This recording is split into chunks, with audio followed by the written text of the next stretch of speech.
नमस्कार दोस्तों, मैं Pushkar Singh Rao Konark e learning digital platform पर आपका हार्दिक स्वागत करता हूं। पिछले वीडियो में अपन देखा था कि संस्कृत का प्रकृति प्रत्यय और व्याकरण शब्द का प्रकृति प्रत्यय।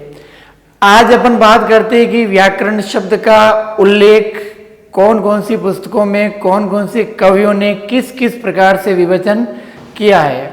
तो व्याकरण शब्द की यदि प्राथमिक रूप से यदि अपन व्याकरण में की परिभाषा के रूप में यदि देखते हैं तो परिभाषा दिखाई देती है अपने को, व्याक्रियन्ते व्युत्पादयन्ते शब्दाः अनेन इति व्याकरणम। ये कहता है कि ऐसा शब्द जिसके द्वारा या ऐसा शास्त्र जिसके द्वारा शब्द साधुत्व का विवेचन किया जाता है, मतलब उसका वर्णन किया जाता है, ऐसा शास्त्र जो होता है वो व्याकरण कहलाता है।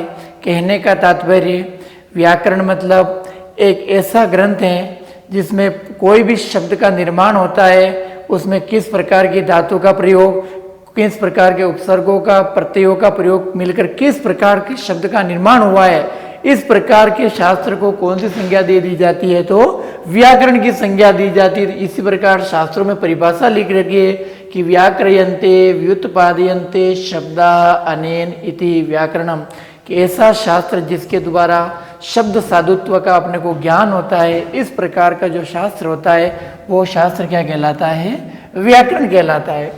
फिर यदि अपन महाभाष्य लिखा है, महाभाष्य लिखने वाले व्यक्ति कौन थे, महर्षि पतंजलि। महाभाष्य लिखने वाले व्यक्ति कौन थे, महर्षि पतंजलि। पतंजलि के द्वारा जो महाभाष्य लिखा हुआ है, उस पतंजलि द्वारा कृत महाभाष्य के अंदर व्याकरण शास्त्र की एक परिभाषा लिखी, जिसका नाम लिखा उन्होंने लक्ष्य लक्षणे व्याकरणम। क्या परिभाषा लिखी, लक्ष्य लक्षणे व्याकरणम।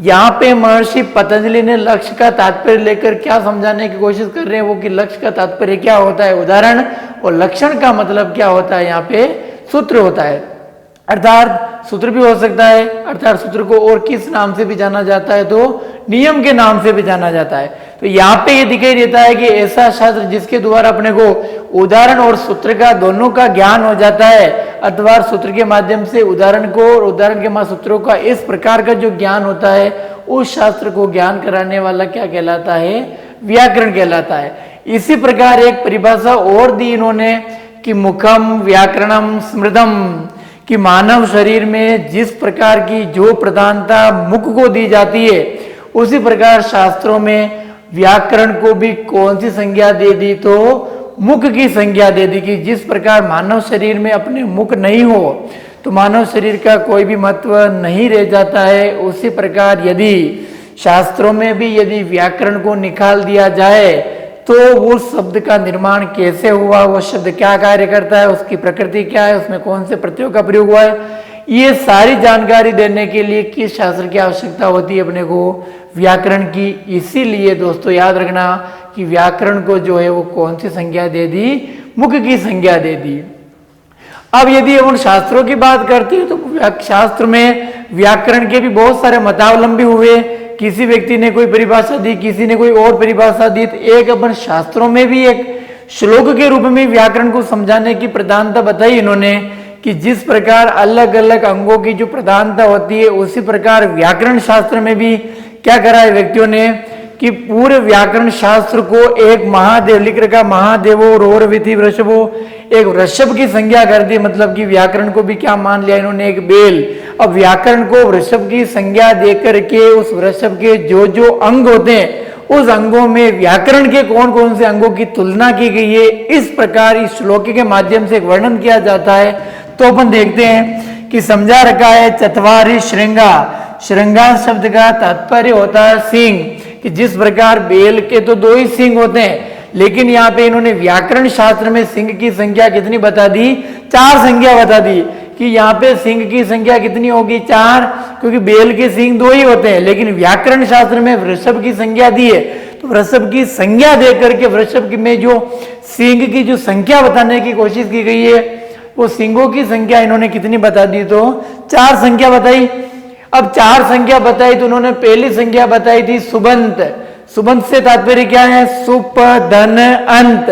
अब सुप का मतलब एक ऐसा प्रत्याहार जो शब्दों को बनाने के लिए काम आता है, और शब्दों के बनाने के लिए प्रत्याहार काम आता है सुप। और सुप प्रत्याहार में कुल प्रत्ययों की संख्या कितनी होती है? 21। इसका मतलब 21 कैसे बना कि विभक्तियों की संख्या संस्कृत में कितनी होती है? 7। और वचन की संख्या संस्कृत में कितनी होती है? 3। तो 7 × 3 करते संख्या कितनी हो जाती है? 21। तो सुप शब्द से अंत होने वाले जो शब्द होंगे वो क्या कहलाएंगे? सुबंत। और तिंग से मतलब तिप प्रत्याहार से अंत होने वाले जो शब्द होते हैं वो क्या कहलाता है? तिगंत। फिर उपसर्ग और निपात, निपात से तात्पर्य अपना क्या होता है? अव्यय। इस प्रकार ये संस्कृत में सुबंत चतवारी जो सिंह की जो संख्या दे दी वो कितनी बता दी इन्होंने? 4 संख्या बताई। कौन कौन सी बताई? सुबंत, तिगंत, उपसर्ग और निपात, निपात अथवा अव्यय। उसके आगे बढ़ते इन्होंने कहा है कि बेल के पैर 3 होते हैं, लेकिन यहाँ पे कितने पैरों की कल्पना की है? 3 पैरों की। अब 3 पैरों से तात्पर्य क्या है कि संस्कृत में कुल काल की जो संख्या होती है वो अपनी कितनी होगी? 3 होगी। सबसे पहला कौन सा काल होता है? भूतकाल जो बीत चुका है, अतीत भी कहते हैं उसको। फिर आने वाला जो समय है वो क्या कहलाएगा? अपना भविष्य काल। और फिर वर्तमान जो काल चल रहा है उसका नाम क्या दे दिया इन्होंने? वर्तमान। तो यहाँ पे जो 3 पैर की बताई बात करी है वो यहाँ पे पैर कितने हो जाएंगे? 3। कौन कौन से हो जाएंगे? भूतकाल, दूसरा भविष्यत काल और तीसरा अपना हो जाएगा वर्तमान काल हो जाएगा। फिर यहाँ पे सिर की बात करते हैं तो बेल के तो सिर एक ही होता है, लेकिन व्याकरण शास्त्र में उस वृषभ के कितने सिंह बता दिए? सॉरी, कितने शीर्ष बता दिए? 2। कौन कौन से बताए? नित्य और अनित्य। अब यहाँ पे बहुत सारे व्याकरणाचार्य क्या करते हैं? नित्य और अनित्य भी बताते हैं, और बहुत सारे व्याकरणाचार्य होते हैं उसको परस्मैपदी और आत्मनेपदी धातु में भी इसको विभाजित कर दिया जाता है, क्योंकि लकारों की संख्या 10 है, उसमें परस्मैपदी भी है और आत्मनेपदी लकार भी होते हैं। ठीक है, तो यहाँ पे 2 प्रकार के बता दिए, परस्मैपदी और आत्मनेपदी। फिर अपन बात करते हैं कि हाथ, हाथ की संख्या यहाँ पे इन्होंने कितनी बताई है? 7। तो देखो 7 से तात्पर्य क्या है कि संस्कृत में ऐसा कौन सा प्रकरण है जिसमें संख्या 7 होती है? तो संस्कृत का एक ऐसा प्रकरण है शब्द रूप प्रकरण जिसमें विभक्तियों की संख्या कितनी होती है? 7। तो यहाँ पे शब्द से तात्पर्य अपना क्या हो जाएगा? विभक्ति प्रकरण हो जाएगा, क्योंकि विभक्तियों की संख्या यहाँ पे कितनी बता रखी है? 7। इस प्रकार सिंह से तात्पर्य, सिंह की संख्या कितनी बता दी? 4। पैरों की संख्या कितनी बता दी? 3। शीर्ष की संख्या कितनी बता दी? 2। और हाथ की संख्या कितनी बता दी इन्होंने? 7 बता दी। फिर कह रहा है कि त्रिदो बधो वृषभो, कि वो जो बेल है वो कितनी जगह से बंधा हुआ है? तो वो बेल जो है वो कितनी जगह से बंधा हुआ है? 3 जगह से बंधा हुआ है। पहला शब्द आता है उरह। उरह से तात्पर्य पाणिनि ने जब पाणिनि शिक्षा पद्धति में जब उच्चारण स्थानों की बात करी थी तब अपन पढ़ने को मिलता है कि सामान्यतः उच्चारण स्थानों की संख्या 7 होती है, परंतु पाणिनि शिक्षा पद्धति के अनुसार उच्चारण स्थानों की जो संख्या बता रखी है वो कितनी बता रखी है? 8 बता रखी है। 8 में जो एक नया नाम दे दिया उन्होंने उरह अथवा उरस। तो उरह अथवा उरस से तात्पर्य वो क्या कहता है कि ऐसा शब्द अपन जब भी किसी भी अनुनासिक अथवा ह वर्ण के साथ में अंतस्थ वर्णों का यदि प्रयोग करते हैं तो ऐसे शब्द का उच्चारण स्थान क्या होता है? कंठ से भी नीचे के भागों पे चला जाता है, वो स्थान अपना क्या कहलाता है? उरह अथवा उरस कहलाता है। तो सिंह वैसे भी अपन देखते हैं कि बेल ज्यादातर क्या होते हैं? कंठ से बंधे हुए होते हैं, लेकिन यहाँ पे क्या कह रहा है? ये वो कंठ के नीचे के भागों से भी बंधा हुआ है, कंठ से भी बंधा हुआ और सिर से भी बंधा हुआ। इस प्रकार का जो बेल है व्याकरण रूपी वो कितने जगह से बंधा हुआ है? 3 जगह से बंधा हुआ है। ठीक है, इस प्रकार के श्लोक के माध्यम से पूरे व्याकरणाचार्यों ने क्या बताया? आप अपने को ध्यान देना है कि कभी पूछ ले छोटे छोटे प्रश्न कि व्याकरणाचार्य में उस वृषभ के कितने सिंह बता दिए? 4। तो 4 सिंह कौन कौन से बताए? सुबंत, तिगंत, उपसर्ग और निपात। पूछ ले उसके कितने पैर बता दिए? तो 3 पैर बता दिए। कौन कौन से बताए? भूतकाल, भविष्यत काल और वर्तमान काल। पूछ ले कि शीर्ष की संख्या कितनी है? तो शीर्ष की संख्या अपन कितनी बता देंगे? 2 बता देंगे। कौन कौन से बता देंगे? नित्य बता सकते हैं, अनित्य बता सकते हैं, या फिर वो हो जाता है परस्मैपदी और आत्मनेपदी। फिर कहता है यदि कि उस वृषभ के हस्त की संख्या कितनी बताइए? तो हस्त की संख्या पर कितनी बता देंगे?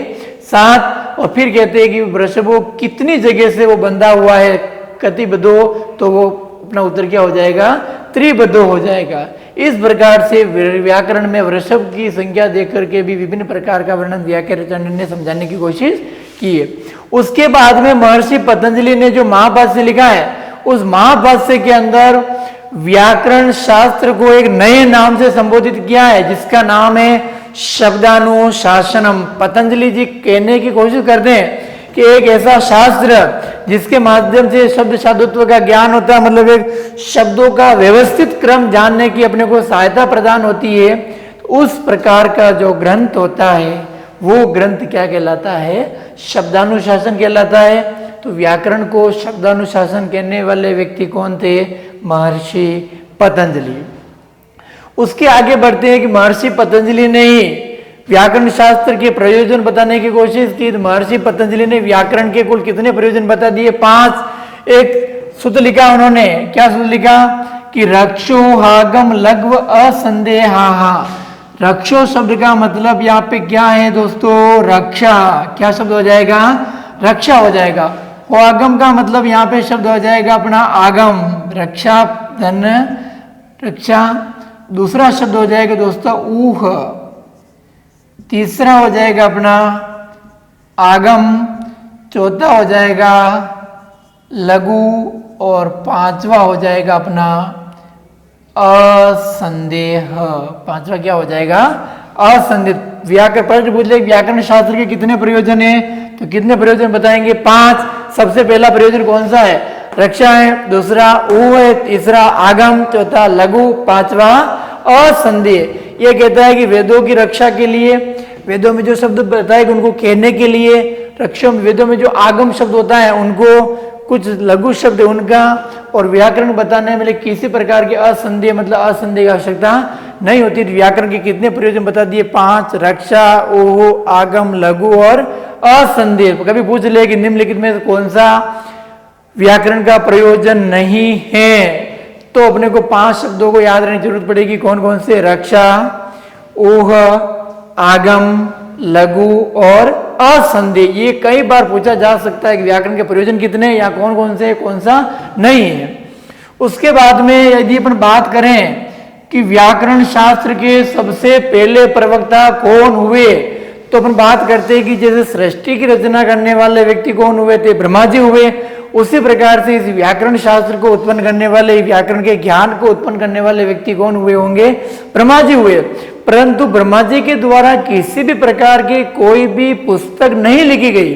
तो वर्तमान में व्याकरण शास्त्र को जो लिपिबद्ध करता है, सबसे पहले पुस्तक यहाँ पे लिखने वाले, ठीक है, आपने सुना होगा अष्टाध्यायी। अष्टाध्यायी की पुस्तक को लिखने वाले व्यक्ति कौन हुए? पाणिनि। पाणिनि ने उस व्याकरण के ज्ञान को क्या कर दिया था? लिपिबद्ध करा था। तो कभी कभी ऑप्शन में आ जाए कि व्याकरण शास्त्र के आद्य प्रवर्तक हैं, तो यदि ब्रह्मा जी ऑप्शन में है तो भर देंगे, और ब्रह्मा का नाम यदि ऑप्शन में नहीं हो तो अपना सीधा उत्तर कौन सा हो जाएगा? पाणिनि हो जाएगा। पाणिनि को व्याकरण शास्त्र का क्या माना जाता है? आद्य प्रवर्तक माना जाता है। फिर एक व्याकरण शास्त्र में हुए थे आचार्य युधिष्ठिर मीमांसक। अब आचार्य युधिष्ठिर मीमांसक ने क्या करा कि अपने जो पुस्तक लिखी उसमें कुल 85 व्याकरणों का उल्लेख किया है कि वर्तमान में पाणिनि के अलावा भी बहुत सारा व्याकरणाचार्य हुए चुके, तो उन कुल कितने व्याकरणाचार्यों का उल्लेख किया है? तो 85 व्याकरणों का उल्लेख किया। उसके बाद में पाणिनि ने खुद ने जो पुस्तक लिखी थी, कौन सी पुस्तक लिखी थी? अष्टाध्यायी जो पुस्तक प्रकरण लिखा है उसमें खुद ने पाणिनि ने अपनी रचना के अंदर अपने से पहले कुल कितने व्याकरणाचार्यों का उल्लेख किया है? अपने से पहले 10 व्याकरणाचार्यों का उल्लेख किया है। पाणिनि खुद कहते हैं कि भाई, इसका मतलब अपन जान सकते हैं कि पाणिनि ने अपनी पुस्तक में यदि 10 व्याकरणाचार्यों का उल्लेख किया है, अतः इससे ज्ञात हो सकता है कि पाणिनि से पूर्व भी व्याकरण को लिखने वाले भी बहुत सारे व्यक्ति हुए। तो सबसे पहले व्यक्ति कौन से संख्या बताए इन्होंने? आपिशली व्याकरण, काश्यप व्याकरण, गार्ग व्याकरण, गाल्व व्याकरण, चाक्रवर्मन व्याकरण, भारद्वाज व्याकरण, शाकटायन व्याकरण, शाकल्य व्याकरण, सैनक व्याकरण, और अंतिम 10वां जो है अपना है स्फोटायन व्याकरण। तो दोस्तों इस प्रकार से ही अपने व्याकरण शब्द को विवेचित करने वाले विभिन्न प्रकार के जो व्याकरणाचार्य हुए उनके बारे में अपने जानने की कोशिश की। धन्यवाद। नियमित बने रहिए। इस प्रकार अपने वीडियो को नियमित रूप से आगे शेयर कीजिए ताकि इस प्रकार की संस्कृत विषय की जानकारी अधिक से अधिक लोगों तक पहुंचे और Konark e learning digital app और Konark e learning YouTube channel को सब्सक्राइब करना नहीं भूले। धन्यवाद।